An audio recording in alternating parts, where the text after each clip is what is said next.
chó nhìn nành nó ta tỏ nhon rồi nó gió kế nữa bây giờ chúng nó là chỉ ta chiến nó mua ca mò lo lo là nhon thì nó gió kế nồng gâu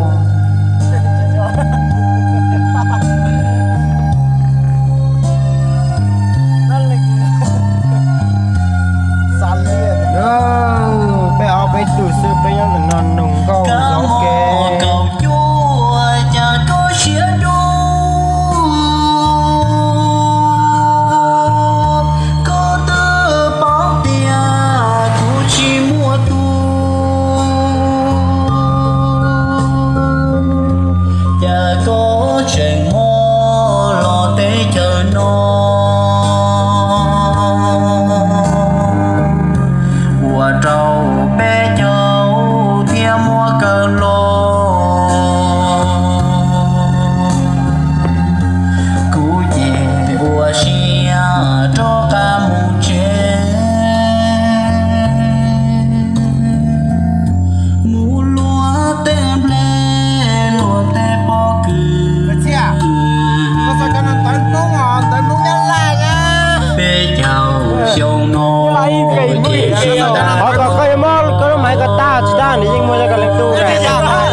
cái này là đặc của cáu đấy. Cô hay một chừng gì vậy đó tên tôi đó. Quên đi mới cho số tông tua được. Này cho ba mà bây giờ tao mà không có. Cũng ba chỉ lại đi rồi. Để tôi mà tăng cho tên là sao coi gì này.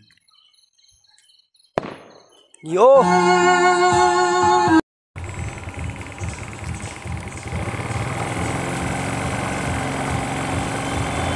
Đây là gió không? Đây là gió phía ta cũng rất để trao thế không? Nó dùng nó sẽ là bê ta tỏ cho một xe là tôi phó hoa nữa chật chọn tôi cơ lên ít cho thì tôi máy ít cho thì chặt chê chọn tôi hành nữa đúng sai là tôi phó hoa đó sát thì ở trong đoàn thì nó chả biết trò sát thì nó lúc xưa chuẩn thì nó bê một tua phó hoa thì nó hết chờ con rồi phú thiên rồi quá rồi cứ dâu rồi bỏ cá với một tua pháo hoa lúc xưa nó bây giờ tỏ chạy lúc trên nó mù rồi ơi tôi đi đâu đi đâu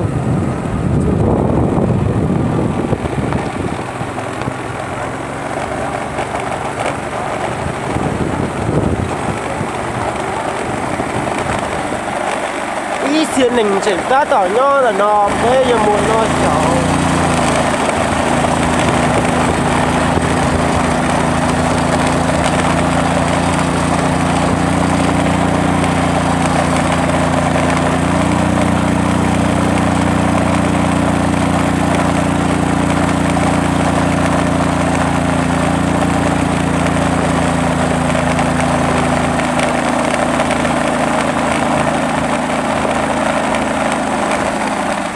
ta sẽ ra tí có đánh lại thì sẽ hình chỉnh nó trong cả nữa có một tủ từ thì nữa là chỉ là chỉnh nho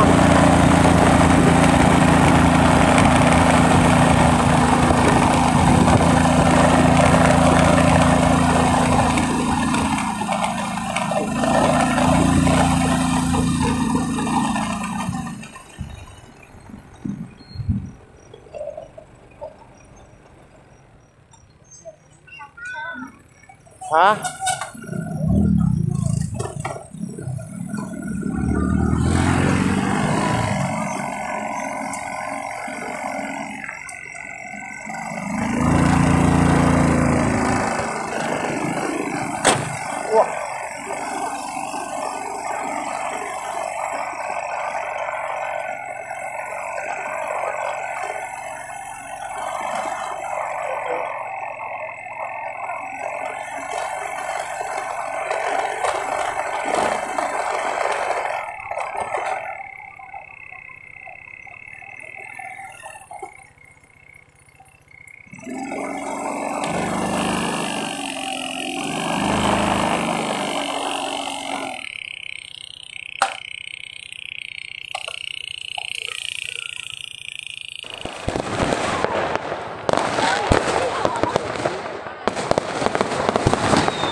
sai là cửa pháo hoa nữa.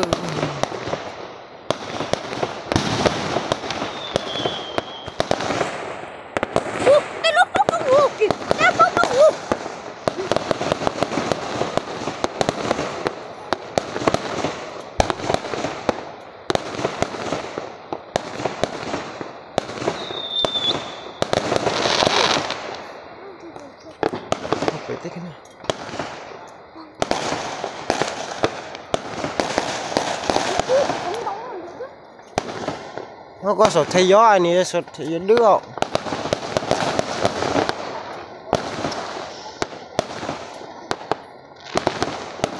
Ô, tuyệt tuyệt.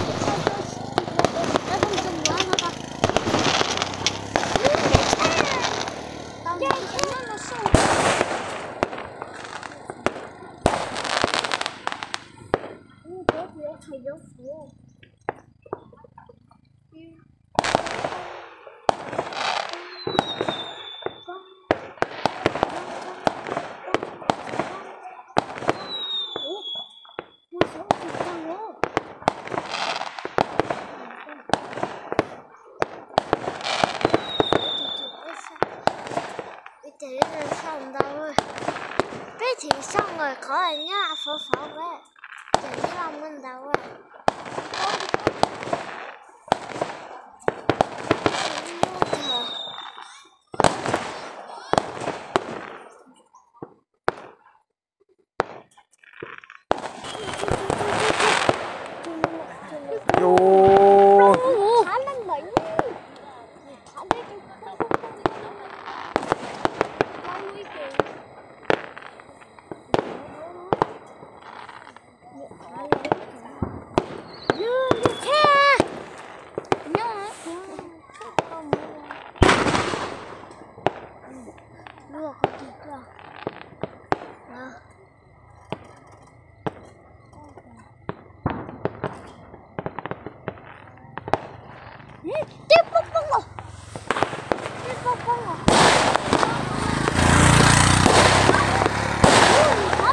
Ủa, hai trái nó nhỏ rồi.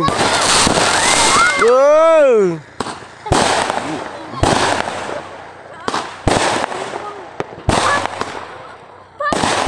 Rồi.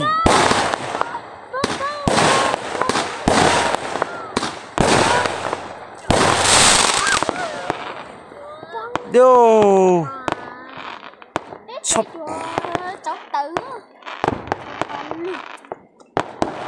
Rồi, giờ tập bé đâu? Bộ bé nào nó sẽ học bé nào?